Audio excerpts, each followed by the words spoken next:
Now, supporters of the Turkish opposition have defined a ban of protests. It was issued after the arrest of President Recep Erdogan's main political rival, the popular mayor of Istanbul, Ekrem Imamoglu. Well, the protest ban issued by the governor of Istanbul came amid reports of the clampdown on social media platforms. The detention has occurred just days before the opposition figure was due to be announced as the presidential candidate for the Republican People's Party. Well, Mr. Imamoglu posted the following statement just before his arrest. I say with regret that a handful of minds are trying to usurp the will of our nation by abusing the police. The security forces of this country have messed at the door of my homes of 16 million sites. Hundreds of police are massed or facing bullying. But I want you to know that I won't be undoubted. I love you all so much. I entrust myself to my people. Let all our nation know that I will stand upright. I will continue to fight with that person. Can his mind which uses this whole process like an apparat. So that was Imamoglu speaking, issuing that statement just before his arrest. And of course now we are seeing protesters out on the streets, so we are monitoring the live shot of that as well. But we know that supporters of these Turkish opposition have been defying what was a ban of protest. They are out on the street. So a lot of developing situation when it comes to what is happening in Turkey. Let's cross over to Istanbul because Emily Wither joins us live now, in a moment.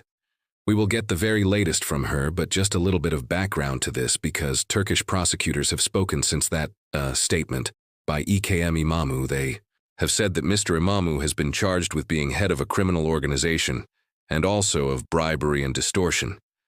They say that there are also local reports that he's accused of aiding the banned Kurdish Workers' Party organization that is banned in Turkey, and they say that over 100 others have been detained as part of the same probe.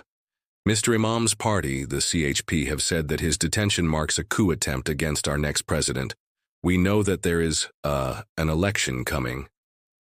And that Recep Erdogan, after his many years in power, will not be able to stand for re-election. So a fluid situation in Turkey. We can cross over live as promised to our correspondent there, Emily Wither, who joins us from Istanbul.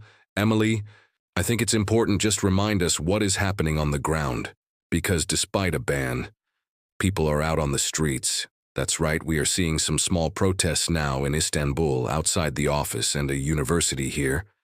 Those university protests have already been broken up by the police, I should say. That the protests now are very small. The authorities are doing everything they can to make sure that people do not gather on the streets here. They've closed many major roads into the city. They have closed down popular metro stops. They have restricted the use of social media for some popular apps. And they have also banned any rallies or protests here for the next 4 days, whether we see larger numbers coming out onto the streets. Despite all of those risks, we'll just have to see. In the past, we have seen people gathering on their balconies or gathering at their windows and banging pots and pans in protests. We might see that later on this evening. But at the moment, this is a city brace now to see whether these protests get any larger. And Emily, just remind us why Recep Tayyip, the president of Turkey, why he feels so threatened by the mayor of Istanbul.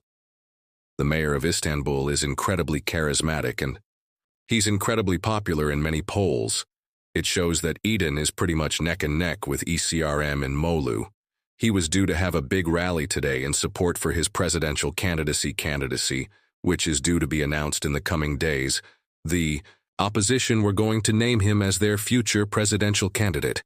And I should say that critics here are saying that this crackdown could backfire on Erdogan because in 2019, when Ekrem Imamoglu won the mayor elections here, the Erdogan's government said that those elections were rigged, and they called for a rerun in that. Rerun Imamoglu came out even more popular, so it could be that this crackdown sees the mayor gaining even more V votes. He's very popular across the political divide, and he is seen as a key challenger to Tayyip. And this has been going on for months now. The government here has been cracking down on opposition figures for some time. They have been arresting opposition mayors, journalists, and business leaders. And I think what's interesting is there has been very little international condemnation of that. So it could be that President Erdogan is also gambling that the arrest of this mayor will also go by unnoticed, given Turkey's strategic importance at the moment. Emily, thank you very much for bringing us up to date there with the latest fluid situation on the ground in Istanbul, but we appreciate you just talking us through that, Emily, with her there joining us live from Istanbul. And we're keeping an eye on that live shot because, of course, people are out on the streets despite a ban following the arrest of the mayor of Istanbul.